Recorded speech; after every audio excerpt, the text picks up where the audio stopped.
So welcome to SP study point. स्वागत है आपका आपके अपने परिवार एसपी स्टडी पॉइंट में। मैं सोनू आप सभी दोस्तों का हार्दिक स्वागत करता हूं।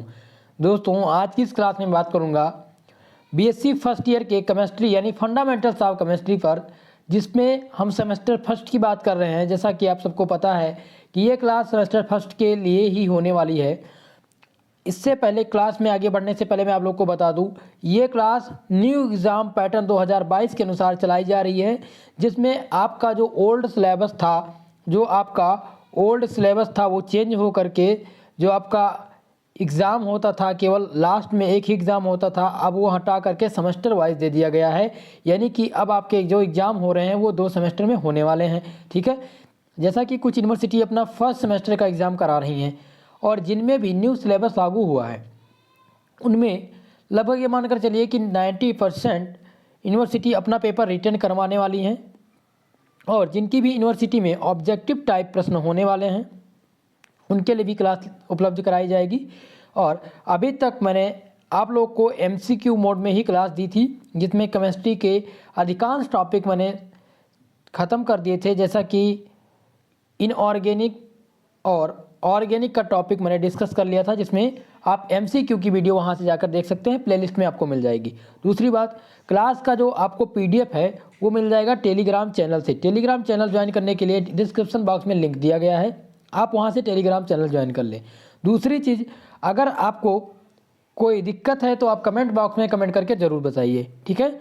और जो मैंने मॉडल पेपर दिया है उसका भी लिंक डिस्क्रिप्शन बॉक्स में दिया गया है, या आप चैनल पेज पर जाएंगे, वहाँ से आपको प्लेलिस्ट में मॉडल पेपर मिल जाएगा दोनों लैंग्वेज में, हिंदी और इंग्लिश। फिजिक्स और केमिस्ट्री का मैंने दिया था, ठीक है। मैथ का मॉडल पेपर कल की क्लास में आपको शाम 5 बजे तक मिल जाएगा, ठीक है। तो आप सभी लोग हमेशा लाइव रहिए, और टेलीग्राम पर जो मैं मैसेज करता हूँ उन सभी को आप लोग बराबर देखते रहिए, ताकि जो मैं टॉपिक इंपॉर्टेंट देता हूँ आप लोग कवर करिए, ठीक है मित्रों।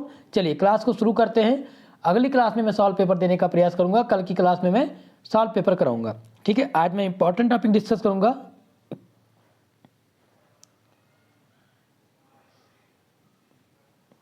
चलिए स्टार्ट करते हैं आज की क्लास। दोस्तों अगर वीडियो आपको पसंद आया हो तो प्लीज़ वीडियो को एक बार लाइक कर दीजिए। चैनल पर नए हैं तो चैनल को सब्सक्राइब कर लीजिएगा और बेल आइकन को प्रेस कर दीजिए, ताकि इसी प्रकार के जो वीडियो है उनका नोटिफिकेशन अब तक प्राप्त होता रहे, लाइव क्लास का नोटिफिकेशन प्राप्त होता रहे। चलिए आज का जो टॉपिक है वो है फॉर्मल चार्ज। हमें क्या डिस्कस करना है? फॉर्मल चार्ज डिस्कस करना है। और ये फॉर्मल चार्ज जो है एक नंबर में भी पूछा जाता है, यानी कि अति लघु उत्तरीय प्रश्न में भी पूछ लिया जाता है और लघु उत्तरीय प्रश्न में भी पूछ लिया जाता है, ठीक है। तो आज का हमारा टॉपिक है जिसमें डिस्कस क्या करेंगे? फॉर्मल चार्ज डिस्कस करेंगे। चलिए देखते हैं किस प्रकार से प्रश्न आपके एग्जाम में पूछा जाता है। अगर आपके एग्जाम में प्रश्न आएगा तो किस तरह से पूछा जाएगा। What do you understand by formal charge? Formal charge यानी कि औपचारिक आवेश से आप क्या समझते हैं? क्या पूछा जाएगा? औपचारिक आवेश से आप क्या समझते हैं, ठीक है। तो आपको बताना है, जिसमें हमें क्या डिस्कस करेंगे, यानी कि आप टॉपिक समझ गए, यानी फॉर्मल चार्ज के बारे में हमें डिस्कशन करना है, ठीक है। तो औपचारिक आवेश क्या होता है यही आपको समझाना है। चलिए आंसर हम किस तरह से लिखेंगे, देखिए आज मैं आपको फॉर्मल चार्ज क्या है, फॉर्मल चार्ज कैसे हम फाइंड करते हैं, इसका फार्मूला क्या होता है और इसके एग्जाम्पल क्या क्या हो सकते हैं, ये सारी जानकारी मैं आज इस क्लास में दूंगा आप लोग को, ठीक है। यहीं से आप लोग को ये टॉपिक तैयार हो जाएगा। आप लोग हमें वीडियो में अंत तक बने रहिएगा, ठीक है मित्रों। चलिए फॉर्मल चार्ज हिंदी और इंग्लिश दोनों लैंग्वेज में, आप बिल्कुल परेशान मत रहिए। अभी मैं इंग्लिश में आप लोग को समझाने का प्रयास करूँगा, फिर आप लोगों को हिंदी बता दूंगा, ठीक है। चलिए पूछा गया है कि फॉर्मल चार्ज क्या होता है। फॉर्मल चार्ज मतलब औपचारिक आवेश। क्या औपचारिक आवेश क्या होता है, ठीक है। चलिए फॉर्मल चार्ज क्या होता है? Every atom of A molecule is surrounded by the electron cloud. मतलब कि प्रत्येक एटम, किसी भी मॉलिक्यूल के प्रत्येक अणु क्या होते हैं? कुछ अपभ्रंश इलेक्ट्रॉन से घिरे होते हैं, ठीक है। इतना समझ में आ गया। If in this electron cloud same extra electron, यानी कि इस आधार पर जो अपभ्रंश होता है, देखिए अपभ्रंश का मतलब होता है टूटना, और जब अपभ्रंश होता है तो उसमें दरार पड़ जाती है, तो कुछ जो इलेक्ट्रॉन्स होते हैं वो क्या होते हैं, वो बच जाते हैं और उन अपभ्रंशों के द्वारा घिरे रहते हैं। ठीक है, are added them queries are partial negative charge and if charge is reduced then it acquires a positive charge. देखिए मतलब ये है कि ये कह रहे हैं, देखिए जैसे कोई एक मॉलिक्यूल है, ठीक है, एक बात समझिए, जैसे मान लिया H2O, ठीक है, अब इसमें कह रहा है कि ये H2O जो है मॉलिक्यूल है, और इसमें प्रत्येक एटम, जैसे कि हाइड्रोजन, इसमें 2 हाइड्रोजन है, ठीक है, तो प्रत्येक हाइड्रोजन के पास जो अपभ्रंश, अगर इसको अलग किया जाए, पॉजिटिव और नेगेटिव चार्ज उसमें लगाया जाए,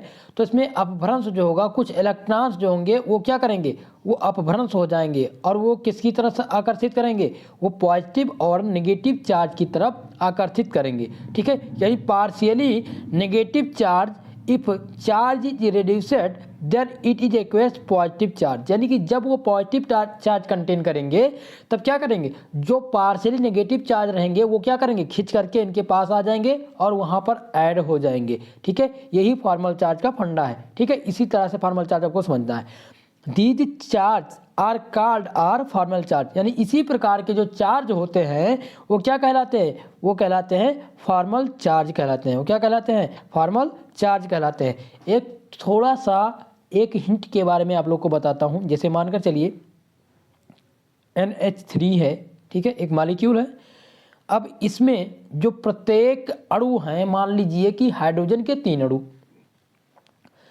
इनमें ये कह रहा है कि जब ये NH3 जो है वो इसमें अपभ्रंश पैदा होगा, यानी अपभ्रंश यानी ये टूट जाएगा, यानी कि ये खंड खंड में विभाजित हो जाएगा। तो उसमें देखिए कोई भी अगर आप लकड़ी तोड़ते हैं, छोटा सा उसमें तिनका जरूर बच जाता है, तोड़ने पर भी छोटा सा तिनका निकलता है ना। तो उसी प्रकार के जो बचे हुए इलेक्ट्रॉन होते हैं, जब वो टूटता है, जब कोई मॉलिक्यूल टूटता है, तो जिसमें इसमें जो छोटे छोटे इलेक्ट्रॉन्स होते हैं वो क्या करते हैं, वो बच जाते हैं। और बच जाते हैं जब वहीं पर कोई भी अपभ्रंश पॉजिटिव और नेगेटिव चार्ज कंटेन करता है, तब वो दोनों आपस में क्या करते हैं, जुड़ जाते हैं। और जो जुड़ करके जो निर्माण करते हैं जिस इलेक्ट्रॉन का या जिस मॉलिक्यूल का, वही क्या कहलाता है, वही फॉर्मल चार्ज कहलाता है। इतनी बात समझ में आ गई आपके। चलिए अब हिंदी में आपको बता देते हैं कि आखिर में फॉर्मल चार्ज क्या होता है। इतनी चीज़ से आप लोग समझ जाएंगे। चलिए देखिए फॉर्मल चार्ज क्या होता है, यानी कि औपचारिक आवेश। अब हम हिंदी में समझेंगे तो हिंदी की तरह समझेंगे। वीडियो अगर पसंद आ रहा हो तो प्लीज़ वीडियो को एक बार लाइक कर दीजिए। देखिए सॉल्व पेपर जो है आप लोग को कल की क्लास में मिलेगा। आज थोड़ा सा मेरा पेपर था, मैं पेपर देने चला गया था, इसलिए आप लोग का जो है क्लास नहीं हो पाया। कल की क्लास भी बंद थी। अब आपका जो है क्लास होगा, रेगुलर होगा। आप लोग बिल्कुल परेशान मत रहिए, आपका सारे टॉपिक मुझे कंप्लीट कराना। देखिए आज की क्लास में मैंने फॉर्मल चार्ज डिस्कस किया है, कल मैं आपको मॉडल पेपर दे दूंगा। ठीक है, मॉडल पेपर का सॉल्व पेपर करा दूंगा। उसके बाद जो आपको मैंने इम्पॉर्टेंट बताया था, इम्पॉर्टेंट टॉपिक सेलेक्ट की थी, जैसा कि मैंने आपके रिजोनेंस पर बात कर ली थी, अनुनाद पर बात कर ली थी, अनुनाद ऊर्जा क्या है इस पर भी बात कर ली थी। आज मैंने बात कर दिया औपचारिक आवेश, यानी कि औपचारिक आवेश क्या होता है, इस पर भी मैंने डिस्कस कर लिया। ठीक है, तो इन सारी चीज़ पर मैंने इसी प्रकार से अब हम अगली क्लास में क्या बात करेंगे, बैलेंस बॉन्ड थ्योरी पर, वेस्पर थ्योरी क्या होती है, मॉलिक्यूलर ऑर्बिटल थ्योरी क्या होती है। देखिए इन तीनों चीज़ों से बैलेंस बॉन्ड थ्योरी, देखिए valence bond theory, VSEPR theory और मॉलिक्यूलर ऑर्बिटल थ्योरी, इन तीनों में से 2 का आना एकदम कन्फर्म है। ठीक है, तो ये इंपॉर्टेंट होगी। दूसरी बात हाइब्रिडाइजेशन यानी संकरण से आपको भी आपको कंप्लीट करना है। स्टीरियो केमिस्ट्री से इंपॉर्टेंट प्रश्न आपको बता दिए हैं, तो आप अपने मन से तो तैयार करते रहिए। देखिए नोट्स के लिए आप लोग का काफ़ी कमेंट्स आ रहा है और मैसेज भी आ रहा है, तो नोट्स मैं आपको प्रिपेयर करा के दे रहा हूँ। ठीक है, जल्द ही आपके टेलीग्राम और व्हाट्सएप ग्रुप पर उपलब्ध हो जाएंगे। ठीक है, तो बिल्कुल आप लोग परेशान मत होइए। चलिए क्लास को समझते हैं। अब अगला टॉपिक क्या है आपका, आवेश। कौन सा आवेश, औपचारिक आवेश। इसकी इंग्लिश क्या होती है, फॉर्मल चार्ज। फॉर्मल चार्ज क्या होता है, औपचारिक आवेश होता है। ठीक है, इतनी बात समझ में आ गई। चलिए औपचारिक आवेश हम समझते हैं कि आखिर में क्या होता है। देखिए, जब किसी अणु का प्रत्येक परमाणु कुछ इलेक्ट्रॉन अपभ्रंश द्वारा, कुछ जो इलेक्ट्रॉन हैं वो अपभ्रंश द्वारा घिरे होते हैं, इस इलेक्ट्रॉन के अपभ्रंश में यदि अतिरिक्त इलेक्ट्रॉन का योग हो, यानी कि जो बचे हुए इलेक्ट्रॉन, जो अपभ्रंश होता है, जो टूटे हुए इलेक्ट्रॉन होते हैं, छूटे हुए इलेक्ट्रॉन होते हैं, उनका योग हो जाए, उनका एडिशन हो जाए, ठीक है, तो उस पर आंशिक ऋणावेश आ जाता है। जब उनका जोड़ होगा तो आंशिक ऋणावेश उस पर आ जाएगा, जबकि इलेक्ट्रॉन की कमी होने पर अधिकांश धनावेश आ जाते हैं। देखिए, इलेक्ट्रॉन जब भी H+ लिखा हो तो यानी कि इसके पास इलेक्ट्रॉन की कमी हो, लेकिन यहाँ पर अगर H+ लगा है तो आपको यहाँ पर यह बताना है कि इसके पास ना तो कमी है ना तो अधिकता है। ठीक है, तो यानी कि देखिए, जब इलेक्ट्रॉन का योग हो जाता है तब क्या होता है, उस पर आंशिक ऋणावेश आ जाता है, जबकि इलेक्ट्रॉनों की कमी होने पर क्या होता है, धनावेश आ जाता है। इलेक्ट्रॉन की जब कमी होती है तो धनावेश आता है, लेकिन यहाँ पर क्या होगा, यहाँ पर ऋणावेश आएगा, और जो ऋणावेश होता है उसी को क्या कहते हैं, उसी को औपचारिक आवेश कहा जाता है। इसी को क्या कहा जाता है, औपचारिक आवेश कहा जाता है। इतनी चीज़ आपके समझ में आ गई? जल्दी से लोग आप सभी कमेंट करके बताइए आपके समझ में आ गई। चलिए आगे बढ़ते हैं, और इसका फार्मूला क्या होता है, किस प्रकार से हम फाइंड करेंगे औपचारिक आवेश किसी भी मॉलिक्यूल का, किस प्रकार से हम फॉर्मल चार्ज निकालेंगे वो हम आगे समझते हैं। चलिए देखिए, इसका जो फार्मूला होता है औपचारिक आवेश यानी फॉर्मल चार्ज इक्वल टू होता है द नंबर ऑफ इलेक्ट्रॉन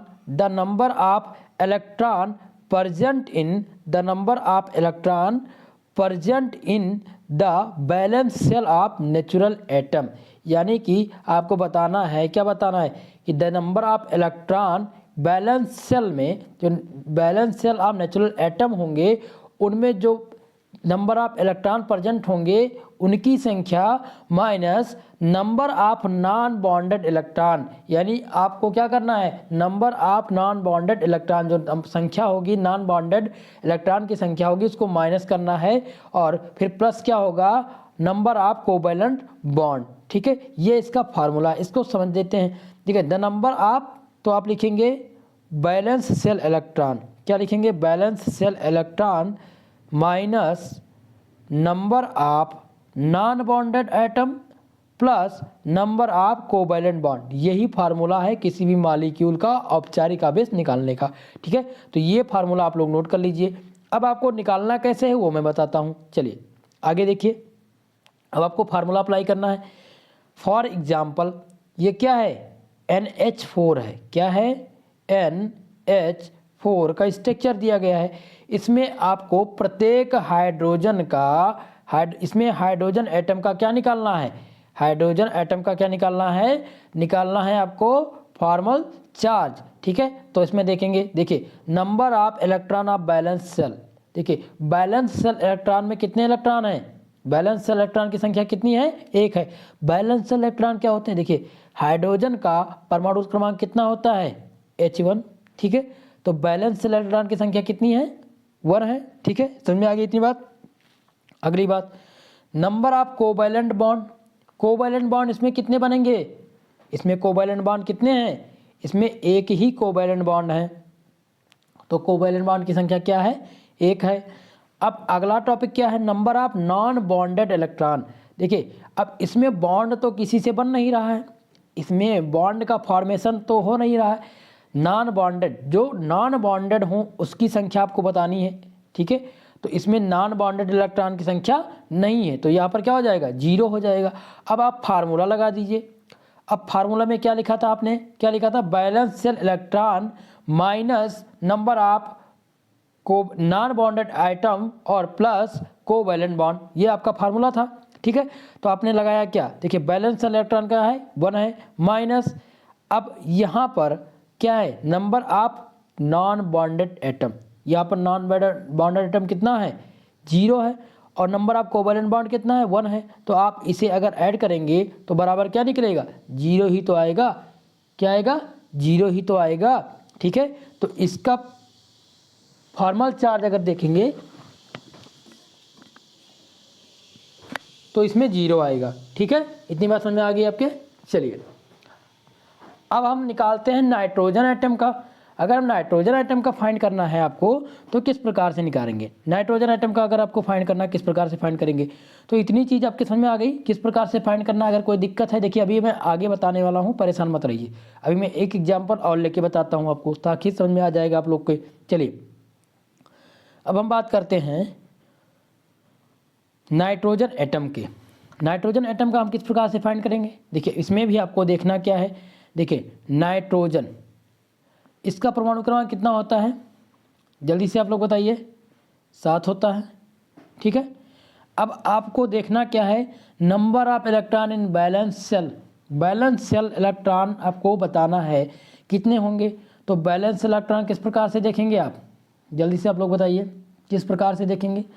आप लोग इलेक्ट्रॉनिक विन्यास करेंगे 1s2 2s2 2p6, 7 हमें लाना है तो यहाँ पर क्या हो जाएगा 2p4 हो जाएगा, 2 दूनी 4 दूनी 8 हो जाएगा, यानी कि 3 होगा। यहाँ पर क्या होगा 1s2 2s2 2p3, तो 3 और 2 यानी s और p कक्षक में यानी बाहरी ऑर्बिटल में कितने संख्या है, 5 है। तो बैलेंस सेल इलेक्ट्रॉन की संख्या कितनी है, 5 है।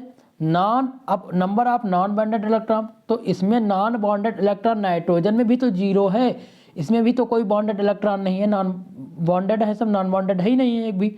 अगर डबल बॉन्ड होगा या इसके साथ नाइट्रोजन के साथ और कोई जुड़ा होता, देखिए तब ये क्या होता, तब ये नॉन बॉन्डेड में आता। ठीक है, यहाँ पर एक ही है तो यहाँ पर बॉन्ड बना रहा है। ठीक है, तो नॉन बॉन्डेड एटम क्या हो गए, इलेक्ट्रॉन क्या हो जाएंगे, 0 हो जाएंगे। अब नंबर ऑफ कोवैलेंट बॉन्ड की बात की जाए, कोवैलेंट बॉन्ड क्या हो, अब कोवैलेंट बॉन्ड क्या होता है ये आप लोग पढ़ लीजिए। ठीक है, कोवैलेंट बॉन्ड के बारे में मैंने बता दिया था पहले ही। ठीक है, अब नंबर ऑफ कोवैलेंट बॉन्ड की संख्या कितनी होगी इसमें, नाइट्रोजन में 4 होगी। वो कैसे फाइंड करेंगे आप, इलेक्ट्रॉनिक विन्यास करिए 1s2 2s2, दोनों कक्षक में कितने इलेक्ट्रॉन हैं, 2 दूनी 4। ठीक है, तो कोवैलेंट बॉन्ड की संख्या कितनी है, 4 है। ये सारी ट्रिक आप लोग अप्लाई करिए। अब आप फार्मूला अप्लाई कर दीजिए। फार्मूला क्या था, फार्मूला था number of valence shell electron minus number of non bonded plus covalent bond. ये आप फार्मूला था फाइंड करने का, क्या फॉर्मल चार्ज। अब आप फार्मूला लगा दीजिए। ठीक है, तो क्या हो जाएगा, valence shell 5 minus non bonded 0 plus 4, क्या निकल के आएगा, +1, इसका आंसर निकलेगा। ठीक है, अगर हम टोटल अप्लाई कर दें तो क्या निकलेगा, अगर हम चार्ज क्या करेंगे, the charge on which species उल्ट, यानी कि टोटल औपचारिक आवेश अगर हम फाइंड करें NH4 मॉलिक्यूल का, तब क्या आएगा, हमने हाइड्रोजन का अलग निकाला और नाइट्रोजन का अलग निकाला, तो हाइड्रोजन का कितना आया था, हाइड्रोजन का देखिए यहाँ पर 4 फाइंड हुआ था, वहाँ पर क्या निकल के आया था 4। अगर दोनों का हम निकालें तो 4 और वहाँ पर 0। ठीक है, ये पहले का हो गया प्लस। अब दूसरे की बात कर दें 1 × +1, तो यहाँ पर क्या निकल के आएगा, ये तो 0 हो गया और ये +1, यानी कि अगर हम NH4 मॉलिक्यूल का टोटल औपचारिक आवेश निकालें तो क्या आएगा, +1 आएगा। इस प्रकार से हम फाइंड करते हैं। ठीक है, तो आप सभी लोग इसके लगभग 3 से 4 एग्जाम्पल आप लोग लगाइएगा। ठीक है, इसी प्रकार से हर मॉलिक्यूल का फाइंड करिएगा। दोस्तों अगर क्लास आपके समझ में आ गई हो तो प्लीज़ एक बार वीडियो को लाइक कर दीजिए। और आप लोग की जो रिक्वायरमेंट है, क्लास आपकी रेगुलर चलेगी, इसमें कोई दिक्कत नहीं है। मेरा पेपर था तो इसलिए मैं आप लोगों से क्षमा मांगता हूँ और आप लोग की क्लास अब रेगुलर होगी। ठीक है मित्रों, तो आप लोग बिल्कुल भी परेशान मत रहिए। और अगर चैनल पर नए हैं तो प्लीज़ चैनल को सब्सक्राइब कर लीजिएगा। फिजिक्स की क्लास भी कल से स्टार्ट हो जाएगी, ये रेगुलर क्लास होगी रोज़ रात 9 बजे। ठीक है, इसमें कोई संदेह नहीं। फिजिक्स का जो मैंने मॉडल पेपर दिया है उसका सॉल्व पेपर मैं आप लोग को करा दूं, फिर इंपॉर्टेंट टॉपिक को भी डिस्कस कर दूं। ठीक है, और मैथ का मॉडल पेपर आप लोग को प्रोवाइड हो जाएगा। ठीक है, बिल्कुल परेशान मत रहिए और कमेंट करके जरूर बताइए आज की क्लास के बारे में, आप लोग को आज की क्लास कैसे लगी, आप लोग कमेंट करके जरूर बताएंगे। ठीक है मित्रों, चलिए आज की क्लास यहीं समाप्त होती है। मिलते हैं किसी अगले वीडियो में, तब तक के लिए जय हिंद,